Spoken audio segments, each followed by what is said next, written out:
insurance company pays your therapist the way it should work, the company demands two things. The therapist has to answer a whole lot of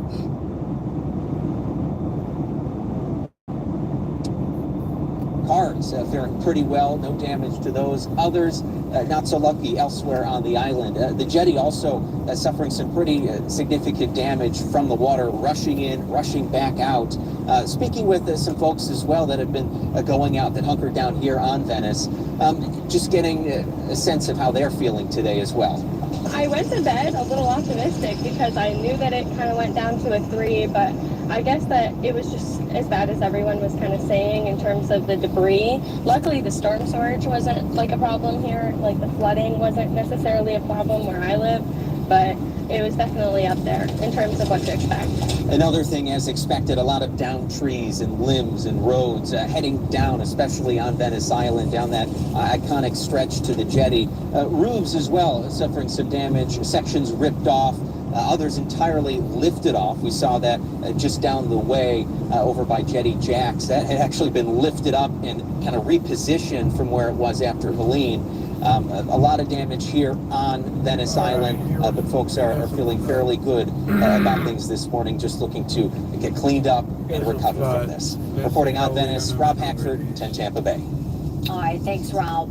We'll continue to check in with him again. I know you've heard this morning, but this storm making landfall at 8:30 last night is Category 3 storm, and we are really seeing the impacts widespread. As the sun came up, this really is a day of assessment. We've gotten updates from the governor as well, staging crews looking at our bridges, the Sunshine Skyway open, Gandy, Howard Franklin, all reopened right now, but the Courtney Campbell is still closed, and that's because of debris. Yep. And the governor was saying earlier this morning, we will get more updates, but they were saying they have crews stationed to assess the damage after the bridges. Obviously, they want to make sure that they are viable, that they are good to go before they reopen them to crowds of people headed across. And a lot of people evacuated out of the area, of course, and many people want to get home today to see the damage. I know we do. I know you do at home, too. Want to be able to help your neighbors. This is going to be a community event of us all just kind of coming together after these two massive storms back to back. Absolutely, and there's a human side to all of this as well. A lot of you evacuated and you want to head back home in a little bit to see your homes. We're just as anxious as you are because we don't know what happened to ours as well. So we want to see it with our own eyes, but we're going to guide you through all of this until the very end and make sure that you have all the information you're going to need, especially like we tell you about water back open, bridges back open, all of those things so that you can go back on with your lives. Yeah, when we talk about that, especially for St. Pete right now, Pinellas County really hard hit with debris. And our Miranda Parnell this morning has been all over the area. She was down in Gulfport earlier, downtown St. Pete. She was in Clearwater with swift water rescues going on there, some freshwater rescues. So let's check in with Miranda. And we are in Clearwater, just off of US 19 at an apartment complex where our emergency responders have been doing water rescues all morning long. Now just look at how much water is in the parking lot here behind me. The police chief of Clearwater tells me that the water's actually been receding a bit throughout the morning, so this is actually lower than it was before. They say that they get into some of these apartments and the water is neck deep. Now, as you can see right here on this rescue boat, you have all different types of people that are being picked up. You have families that have been needed to be rescued. We've seen people who have ambulatory issues, an older woman that had a wheelchair earlier this morning. And so they said that throughout the night, they were getting 911 calls from folks from this apartment complex. It's an area that has been known to flood. They've never seen a flood like this before. But, you know, those wind gusts throughout the night, emergency responders were able to make it into the apartment complex because it was simply too dangerous.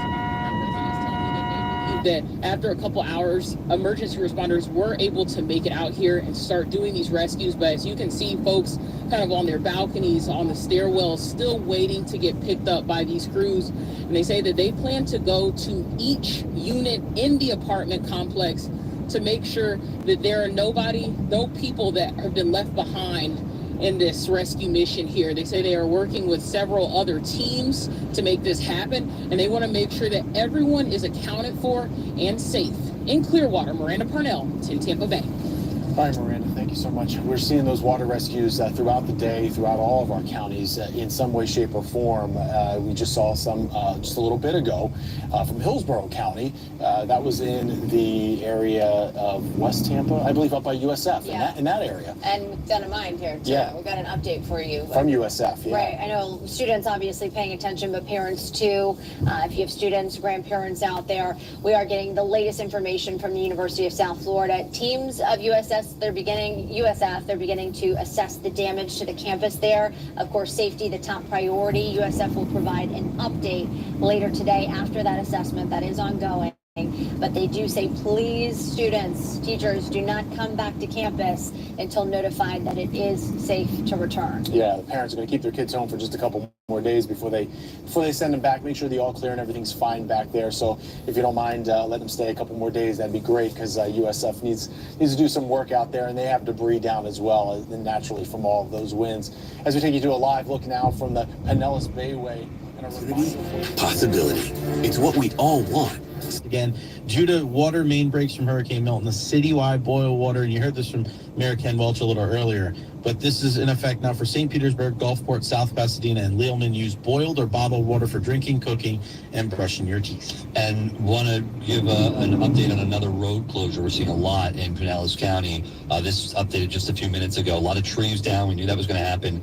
Road closure due to a tree down in the roadway on 78th Avenue North at 65th Street North. I've been up a long time. 65th Street. 78th Avenue North and 65th Street North. All lanes are blocked, so just be aware of that. Let's go to the phone lines where John is on the crosstown as well, I believe. Hopefully we're giving people good information, and they're getting on the roadways wherever they need to go. John, are you there?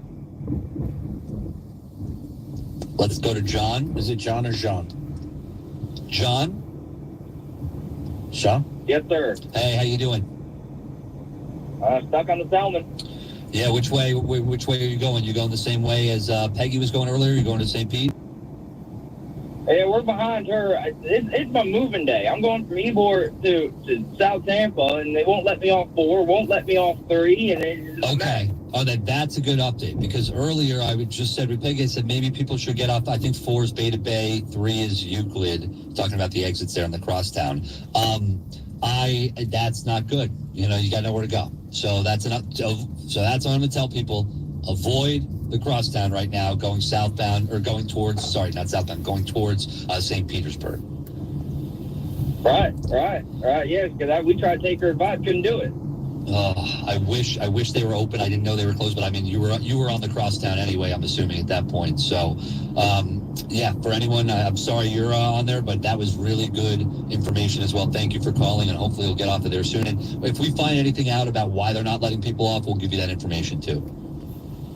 All right, thank you now. All right, hang in there, buddy. Yeah, this is part of the frustrations. This is part of why they tell people to wait. And Jay was talking about this a little earlier of, that's kind of the game that you play of when do I leave? When do I go back home? Should I just hang out wherever I am? And, for people that went to, the northern part of the state or went out of the state or maybe to Miami, it's kind of when do I go? It's tough. It's a tough question to answer. We don't have a time to tell you, well, if you wait until 2:00, things will be fine. No, they probably won't be. Yes, there is some movement that is allowed right now in parts of Pinellas County. Hillsborough, there seems to be, a lot of trees down in a lot of different places.